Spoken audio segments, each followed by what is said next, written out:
Hi, my name is Keely Bushby, and I'm a senior at Laurelton Hall. This semester in my Global Studies class, 3 of my classmates and I are researching the worldwide issue of human trafficking. We'll be investigating the truth beyond the stereotypes of the issue, and next quarter we will be looking for the solutions to end human trafficking permanently. Please follow my journey as I uncover the horrors of human trafficking in Ethiopia and Taiwan. Please be warned that the topic of human trafficking is not pleasant, and the pictures and videos can be graphic. Please take this into account before proceeding to the subpages of the section. Thanks. Human trafficking in Ethiopia.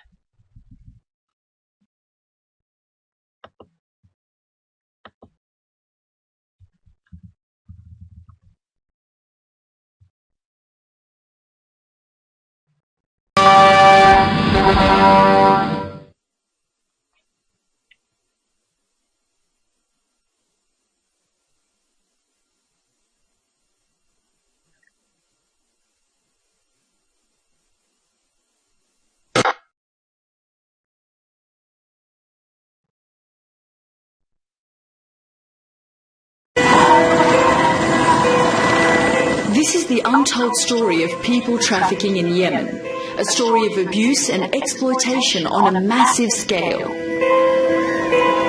Every year, 80,000 Ethiopians try to get to Saudi Arabia.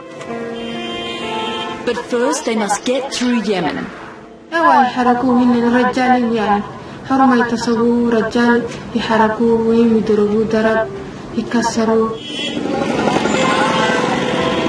It is a journey where thousands go missing, where people are kidnapped by gangs and tortured for ransom. The migrant stories are ones of unimaginable cruelty.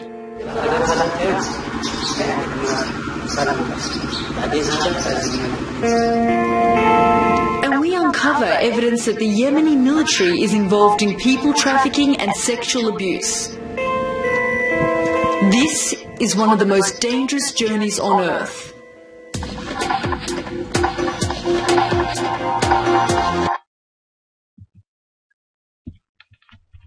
So 20 facts about human trafficking in Ethiopia include that 7.5 million children under the age of 15 are currently working in Ethiopia. These children work around 34 hours a week in often poor or dangerous environments. Most of these children do not attend school, and they often work on farms or sometimes in prostitution. Most of the time, the victims are malnourished and poorly treated. There's a quote, and it says, she was not given any food other than leftovers and bread and water, and was forced to sleep on the floor of the child's bedroom.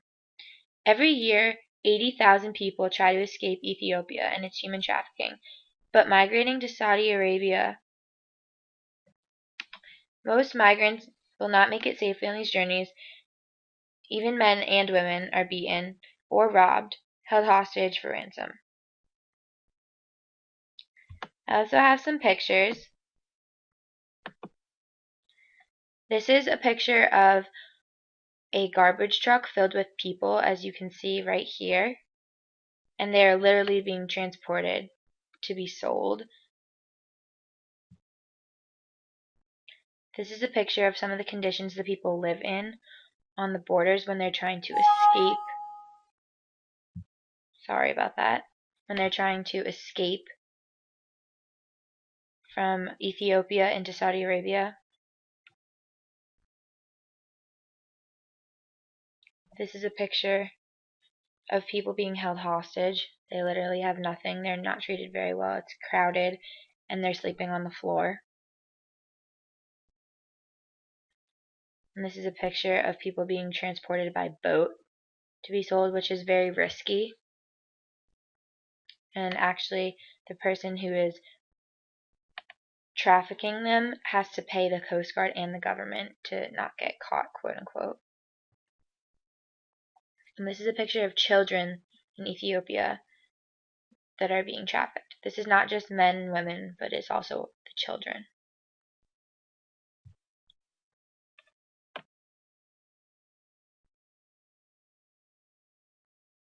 The video you're about to see is of Arab human traffickers who attacked 2 young Ethiopians.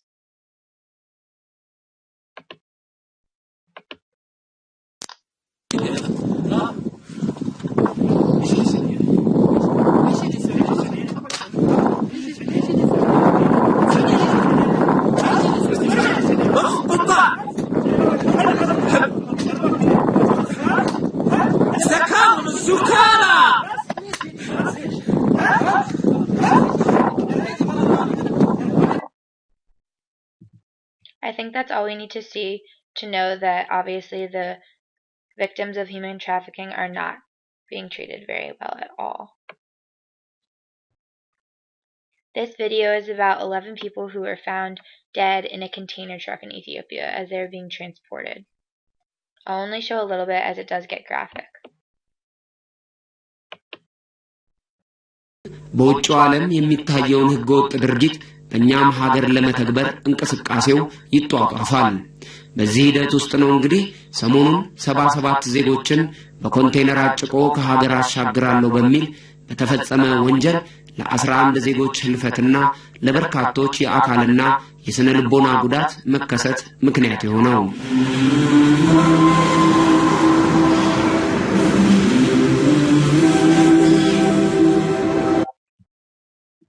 It does get more graphic, so I don't want to share the rest of that with you, but I do have one more video for Ethiopia, and it's about a dozen people being arrested for illegal human trafficking in a ring, and it's right here. So you'll see them sitting on the beaches. በተለያዩ የሀገሪቱ አካባቢዎች በህገወጥ የሰዎች ዝውውር ተግባር ላይ የተሰማሩ 56 ዋና ተጠርጣሪዎች በቁጥጥር ስር ዋሉ። በህገወጦች ላይ የሚወሰደው እርምጃ እንደሚቀጥል የጸረ ሽብር መረጃና ደህንነት አገልግሎትና የፌደራል ፖሊስና የክልሉ የጸጥታ አካላት የጋራ ግብረ ኃይል ገልጿል። አባይነህ ጥላሁን ተጨማሪውን ያቀርባል። የብሔራዊ መረጃና ደህንነት አገልግሎት የፌደራል ፖሊስና የክልል የጸጥታ አካላት የጋራ ግብረ ኃይል በተለያዩ ክልሎች ኮማንድ ፖስቶችን በማቋቋምና አስፈላጊውን ዝግጅት በማድረግ As you can see, the people are sitting on the beaches. They have nothing else to do. They have nowhere else to go because they're being trafficked and they have to wait to be transported by boat. And if they don't listen, they will be brutally abused.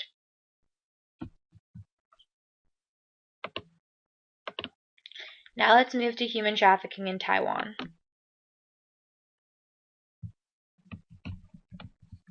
To start, I want to show you some pictures. This is a picture of a protest of human trafficking, and as you can see, this woman is crying. I read an article, and apparently she's a victim, and she was so moved by this protest that she began to weep. And she, as you can see, this is a microphone. She was interviewed that day as well. This is a picture of women and girls who will be trafficked. I'm sorry, I don't know what this is. I think it's Camtasia trying to get me to do something for the pictures. In addition, we have a picture of a woman who was brutally beaten via prostitution, because it's not just about the prostitution, it's about how they're treated as well, and it's very poorly. This is an ad for something called MTV Exit, and what it is MTV's end exploitation and trafficking, and it is a simple plan that they have to make music videos and documentaries of countries all over the world who have exploited girls and boys, and also who have human trafficking, and it's their campaign to stop this. And lastly, we just have a picture of 2 girls that were for sale. And that is horrifying considering the fact that people for sale is something that is unimaginable in the United States. But however, this is a common thing in other countries around the world.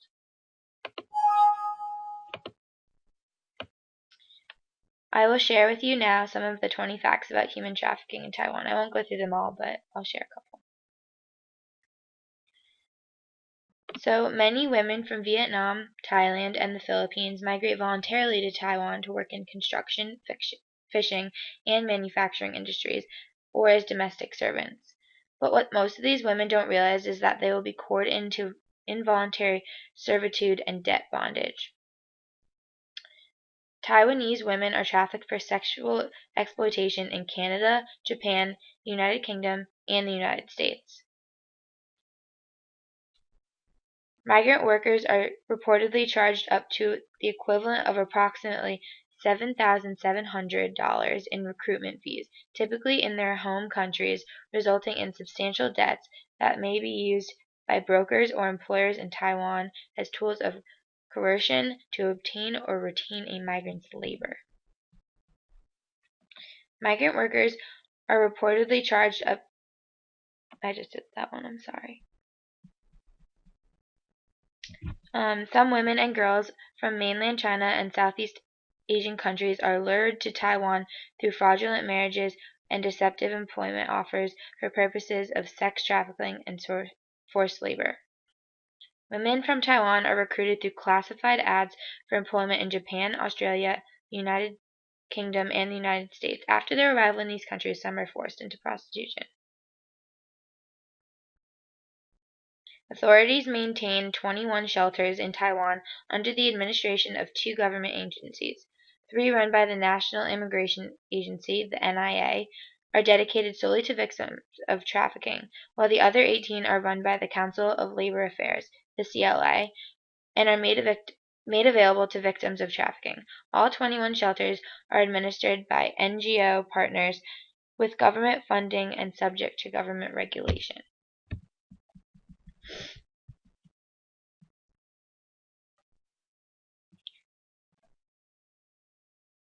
This is a video of a Fox report about a Taiwanese envoy who was deported over human trafficking. So it's someone from Taiwan in the United States who has been trafficking in her own home here in the States. A Taiwanese envoy is being deported from Kansas City after pleading guilty to human trafficking. A federal judge this morning accepted a plea deal that will send a 64-year-old woman back to Taiwan now that she's paid $80,000 to her former housemaids. Fox 4's Rob Lowe is live from federal court with details on what the envoy did to her workers. Rob. Abby, here at federal court, Sinson Liu admitted to mistreating 2 Filipino housemates, basically treating them like virtual slaves, telling them they didn't like it, she could have them deported. Instead, it's Sinson Liu who will be deported. The case of Sinson Liu has attracted a lot of news coverage in Taiwan, much of it sympathetic to her. The Taiwanese media was at federal court today, where a friend of Sinson Liu defended her to the media. I think that everything has been exaggerated some by the person that made the complaint. I knew her as a very gentle person. Gentle is hardly how the feds describe Liu in court documents. A Filipino housemaid says from the time she came in March of 2011 to August of 2011, she was not to leave the house without permission. She would be working 6 days a week, 16 to 18 hours a day, and restricted when she could sleep. Liu monitored the victim from surveillance cameras she had installed, was verbally abusive, and took the victim's passport and visa. When you are an employer and you are responsible, then how do you keep control of the whereabouts of your employee? Offering a fair wage for work done at her Leawood home might have been a start, but instead of the $1,240 a month she was supposed to pay, Liu only paid $450 a month. When the victim complained, Liu told her if she acted out, she would be deported. She truly sorry, James, or sorry she got caught? Ooh.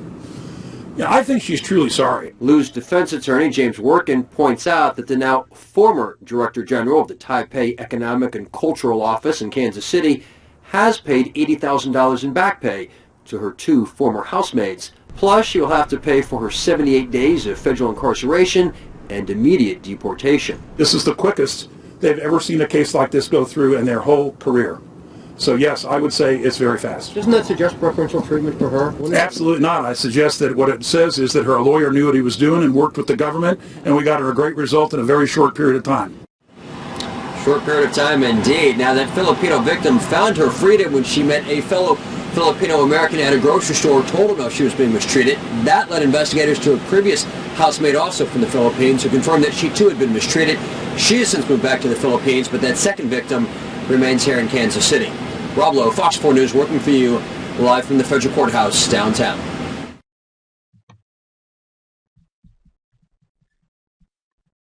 In addition, we also have an ad about the human trafficking in Taiwan and how it should be stopped. This was aired in Taiwan.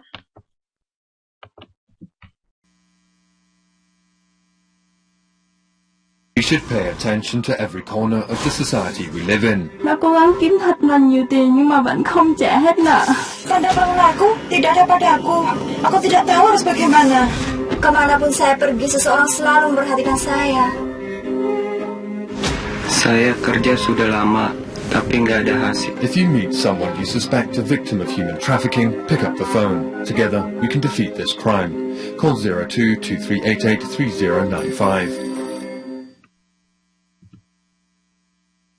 And lastly, as I spoke about before briefly, the Exit, MTV's Exit campaign, here is a bit of the clip, and I just wanted to show you about 4 minutes of it. I know that's a lot, but it's a really great video. It is a documentary about the human trafficking, specifically in Taiwan and other countries, but it is fantastic, and they did a really great job, and they have a wonderful campaign going.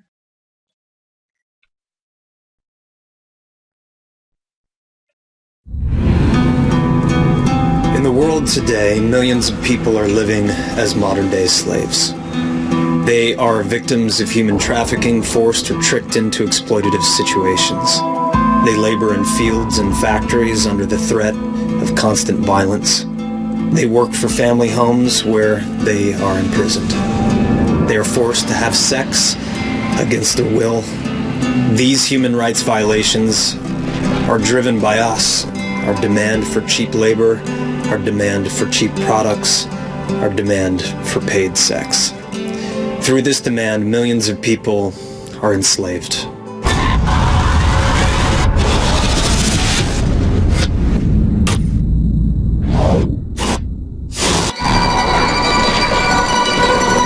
Tôi là người tích cực đi dụ dỗ và lừa để yêu các em và đem sang biên giới bán.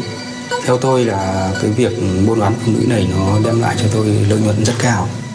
Traffickers like Tong from Vietnam prey on the desires of ordinary people seeking a better life for themselves or for their families. People are vulnerable for many reasons. Janet from the Philippines accepted a job to help support her family. Yung nanay ko po wala, yung tatay ko po sa bukid lang po siya nagtatrabaho. Dahil sa pagkakasakit po ng kuya ko, ganito po yung nangyari sa amin. Naghirap po kami, nasanla po yung lupa namin, kaya po ako napilitang mag-abroad. Vinac from Cambodia left home to support his pregnant wife. Bạn có dùng vật chất các thứ cái ngay việc kia, người ta nói ra chi phí bao nhiêu, người ta các phát khát, đối với tràn, đối với cả tim mũi, cứ một pon của nhóm, người ta miền tây phong bờ khai ở miền lồi chỉ lòng tuần lì, và người ta bên nơi cứ nhóm người ta dùng vật chất chạy chạy việc kia mới từ đầu cả người thua nó chỉ đàn. Siti from Indonesia traveled to Malaysia in search of a better life. Saya umur 1 tahun, bapak saya meninggal, umur 3 tahun, ibu saya meninggal. Lepas itu saya dibesarkan sama tuk sampai umur 14 tahun. Sampai umur 14 tahun tuk saya meninggal. Terus meninggal saya masih sekolah. Macam adik ke, kakak ke, abang ke, semua itu tak ada. Cuma hidup seorang. Betul-betul tak bahagia. Saya meninggalkan negara Indonesia karena saya mau cari pengalaman hidup. Lepas itu untuk mencari uang untuk masa depan saya tua. Siti, Vinac, and Janet are all victims of human trafficking. Recruiters of the trafficking underworld are not only strangers or legal agencies, they are often people that you think you can trust, friends, colleagues, or even relatives. They offer attractive opportunities to work away from home. Recruiters use any means possible to gain the trust of their potential victims. Mục đích chính của chúng tôi là những người vùng nông thôn thiếu hiểu biết về pháp luật và trong hoàn cảnh gia đình khó khăn, thiếu tiền để tiêu xài, nên là những đối tượng đấy để chúng tôi nhằm vào để dụ dỗ là dễ nhất. Thì trước tiên chúng tôi sẽ nói với các cô là anh sẽ xin cho em một công việc ổn định và lương hàng tháng nó đầy đủ để chu cấp cho gia đình cũng như là cho cái công việc cá nhân riêng của bản thân. Sau đó là các em sẽ tin tưởng và sẽ đi theo. May nagsabi daw po. So as you can see, human trafficking has common themes throughout every country, no matter where you are. The same techniques are used to draw people into it through sexual appeal or work appeal, like through jobs and making people feel like they're worth something, whether that be in employment or again in sexual appeal. And I think that brings us to a close. That is my presentation on human trafficking in Ethiopia and Taiwan.